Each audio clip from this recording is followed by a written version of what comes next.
بسم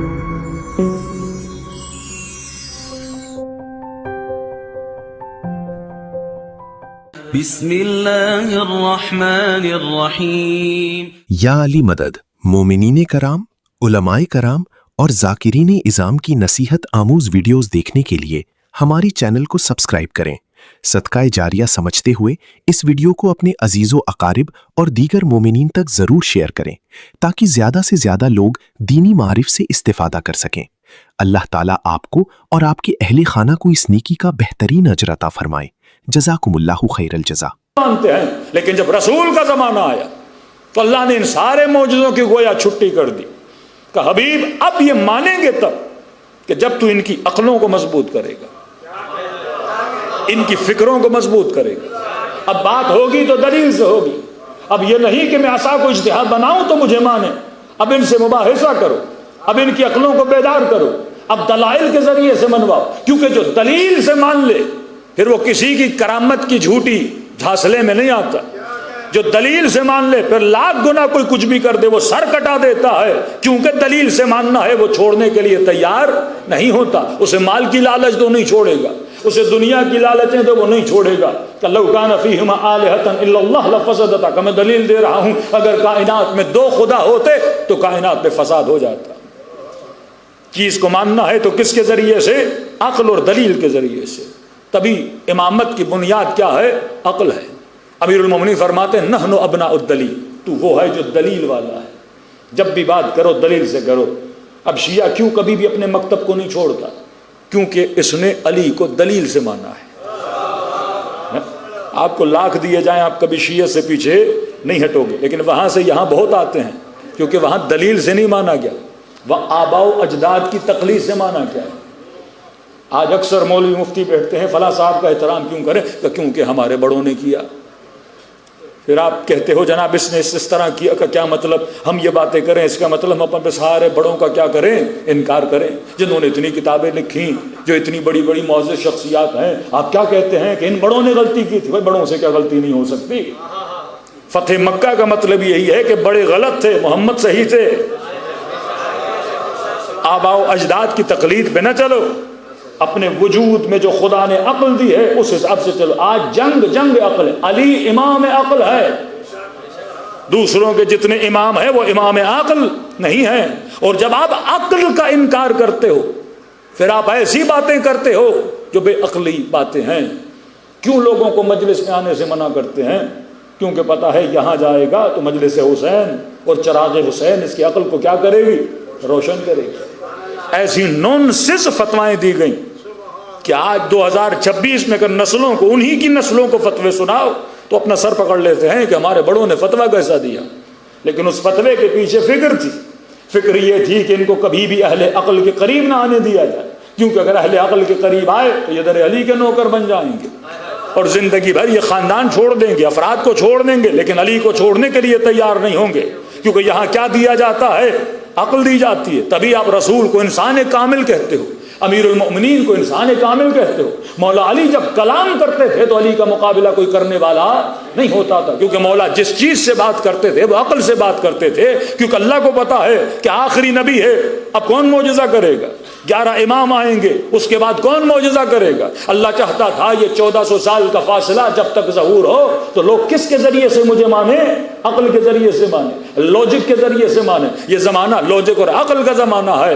اب یہاں پر ایسے نونسنس فتوے دیے گئے جو ایک مشہور زمانہ فتویٰ ہے کہ مثلا کوئی علم کے نیچے سے گزرے گا تو نکاح باطل ہو جائے گا۔ یہ فتویٰ ہے، یہ آپ ریسرچ کریں، تاریخ میں دیکھیں، اور آج تک ہیں جو کچھ یہ مانتے بھی ہیں۔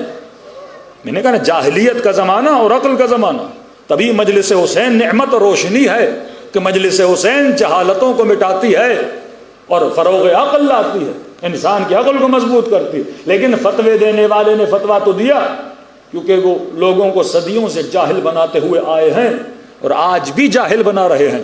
لیکن سوال یہ ہے یہ کیوں کہا کہ علم کے نیچے سے گزرو گے تو نکاح باطل ہو جائے گا؟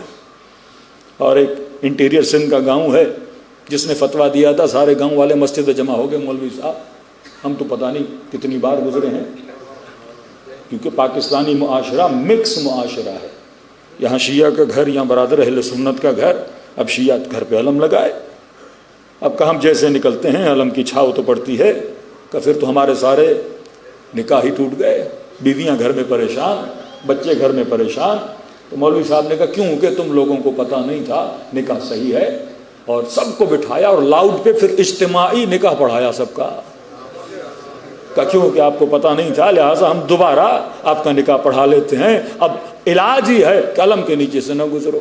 علم کے نیچے سے نہ گزرنے کا مطلب یہ ہے کہ کوئی سنی شیعہ کے ساتھ گھر نہ بنائے. اس کی بیسک سوچ سمجھو. کیونکہ شیعہ کے ساتھ کام کرے گا، دکان میں ساتھ ہوگا، گھر ساتھ ہوگا، بھئی کبھی نہ کبھی شیعہ کے گھر سے نذرانہ تو آ جائے گا، یہ نیاز تو کرے گا، آ جائے گا. گھر میں مجلس کرے گا، حسین کی آواز آ جائے گی. تو ان کی نسلیں جب حسین کا آواز سنیں گی اور پیٹ میں جب نیاز کا چاول جائے گا، نمک کھائے گا تو نمک حلالی تو کرے گا، لقمہ اثر تو کرتا ہے نا. یہاں کتنے لوگ میں آپ کو بتاؤں شیعہ ہوئے صرف دوستیوں میں. یونیورسٹی میں شیعہ دوست تھا، کام پہ جاب پہ جاتا تھا شیعہ دوست. اب 4-5 باتیں تو ہوتی ہیں، اور شیعہ کا تو کام ہی یہی ہے. شیعہ چھیڑتا نہیں ہے، شیعہ سوئی ہوئی عقل کو جگاتا ہے. چھیڑنا ویڑنا ہمارا کام ہے ہی نہیں. بے وقوف لوگ چھیڑتے ہیں، ہم کیا کرتے ہیں؟ بندہ سویا ہوا ہے، ہم اسے جگاتے ہیں. لِآمِرَ بِالْمَعْرُوفِ وَأَنْهَى عَنِ الْمُنْكَرِ. ہم کیا کرتے ہیں؟ نیکی کی دعوت دیتے ہیں کہ جناب تو برائی کا ماننے والا ہے، نیکی کی طرف آ جا. جسے تو اچھا سمجھ رہا ہے وہ کوئی اچھا بچہ نہیں ہے. ہم تھوڑا سا ان کی عقلوں کو بیدار کرتے ہیں. اب یہ سارا سلسلہ جو چلانا تھا وہ کس نے چلانا تھا؟ ظاہراً امام تو نہیں ہے، ظاہراً نبی تو نہیں ہے. تو یہ سلسلے کی جذابیت خدا نے کس چیز میں رکھی؟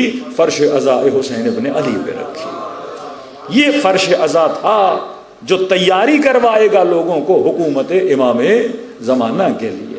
یہاں پہ پہلے فردی تربیت ہوتی ہے، اور جب فردی تربیت ہو جاتی ہے اس کے بعد ایک بڑی تربیت کروائی جاتی ہے جسے کہتے ہیں معاشرتی تربیت کروائی جاتی ہے. مولا یہ چاہتے ہیں کہ آپ سویلائزڈ بنو، آپ کا کلچر حسینی کلچر بنے، آپ کی فکر ہم آہنگ ہو، آپ کی عادات ایک دوسرے سے ملیں، آپ کی صفات ایک دوسرے سے ملیں.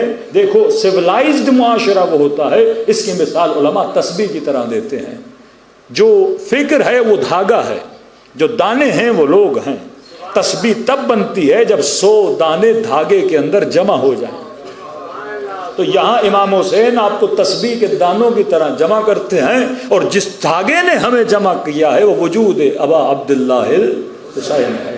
کربلا میں 30 ملین لوگ جمع ہوتے ہیں، اور جس دھاگے نے ہمیں جمع کیا ہے وہ وجود ابا عبداللہ الحسین ہے. آج بڑے سے بڑا شہید کس کا نعرہ لگاتا ہے کہ حیات من ذلت، کہ ذلت کی زندگی سے عزت کی موت بہتر ہے. یہ فکر ہمیں کون دے رہا ہے؟ ابا عبداللہ الحسین دے رہے ہیں. اب ہو سکتا ہے کہیں جناب واقعہ ہے تو واقعہ ہے، بچوں کو بتانا ہے تو وہی واقعہ تو ہم گھر میں بھی بتا سکتے ہیں. ایک میسج کر کے بتا دیں کہ آج شہادت ابا عبداللہ الحسین ہے. ایک